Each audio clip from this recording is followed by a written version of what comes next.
Logo: Kansas State School for the Blind, established 1867, with a flying eagle in the center of a sunflower. At the school, Jeannie Gooden, preschool teacher. The Kansas State School for the Blind is a specialized public school that serves students who are blind and visually impaired, ages birth through 21. A montage of images. A group of elementary students are gathered in the gym. In a pool, students bounce underwater. John Harding, superintendent. We have our campus where we have about 50 children who receive services August through May. Students bow to a teacher in a martial arts class. Outside, a large tactile map of the campus. In a kitchen, students slicing oranges. And then we have a field service, what some would call outreach, that serve children across the state. We see ourselves as a short-term intensive placement option for students. So we believe in inclusion. We really want students, if possible, to be served in their home schools, their home communities. That's the ideal. A teen taps fingers on the iPhone. A preschooler fills a bird feeder. Outside, a welcome sign. Go Eagles. Rich Yamamoto, 2021 graduate. The very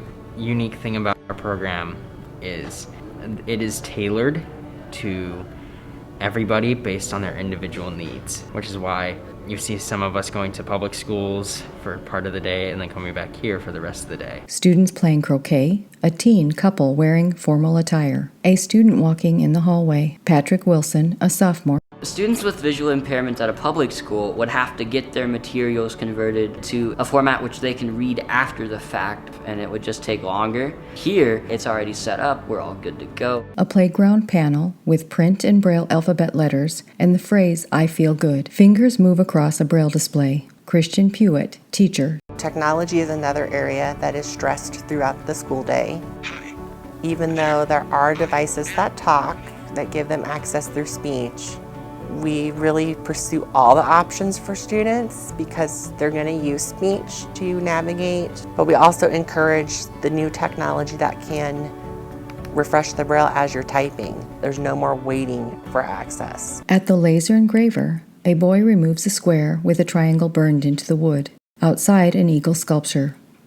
A student swimming quickly. We have started some new programs to adapt, to be attractive, and to fill a niche where students aren't going to get that somewhere else. Of course, we have sports programs here, but we've also added some other things like a preschool. A preschooler in a swing and climbing steps of a slide. In front of a whiteboard, a young girl sits next to a teacher. Our students go to their public schools and they come here for enrichment only.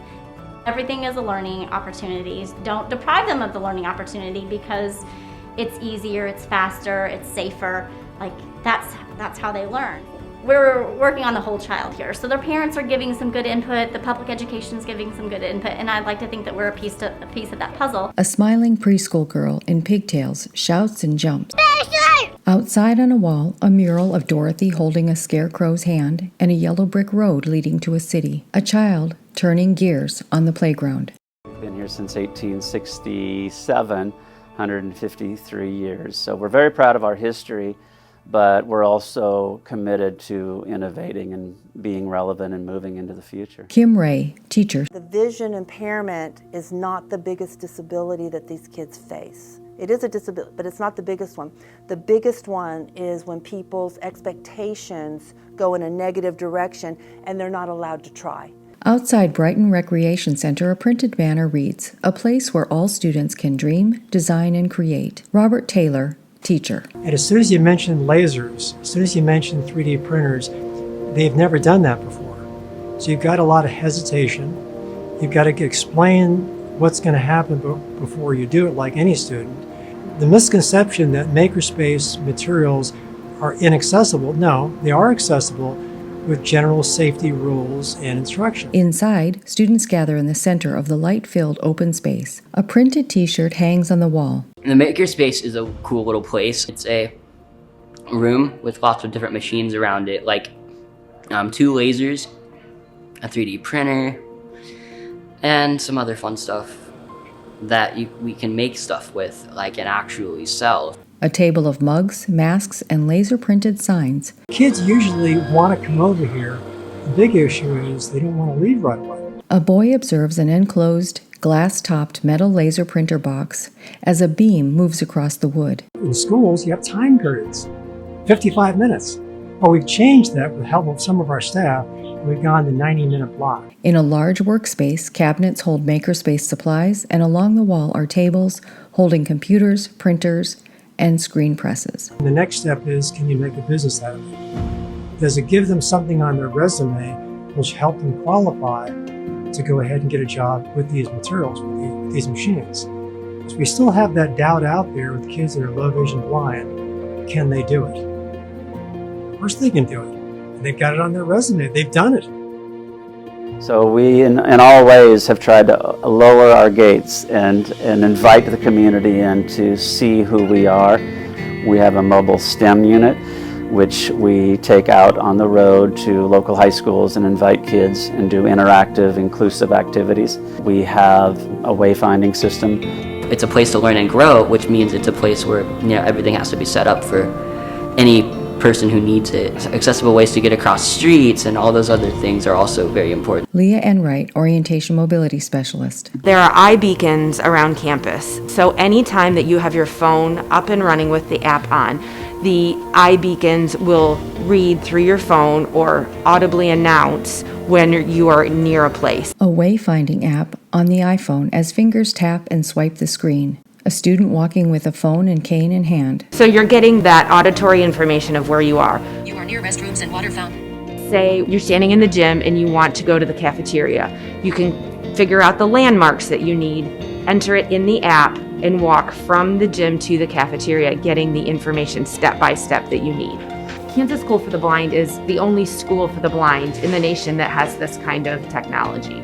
So now knowing that this is available for our students, it gives them the power to go out and advocate for themselves. We have to challenge ourselves and our kids to do big things. And sometimes we find that they're not always expected to do even little things. High school girls standing at tables with trays of cut-up vegetables for pizza.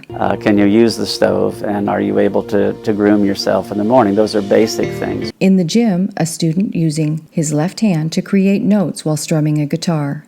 Even if they struggle with that, we want to challenge them and to say, have you ever considered programming? Have you ever thought about taking advanced mathematics or science? And the only way we can do and offer those things is sometimes in partnership with other organizations. Recently, we started a partnership with the Microsoft TEALS program, and they pair students with industry programming professionals to teach computer science to high school students.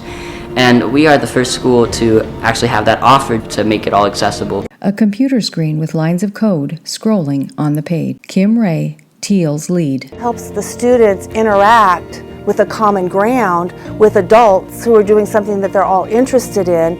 And because we're all remote, the vision has nothing to do with it. It literally opens it up to any kid, and that's the Microsoft model. Any kid who wants to code can.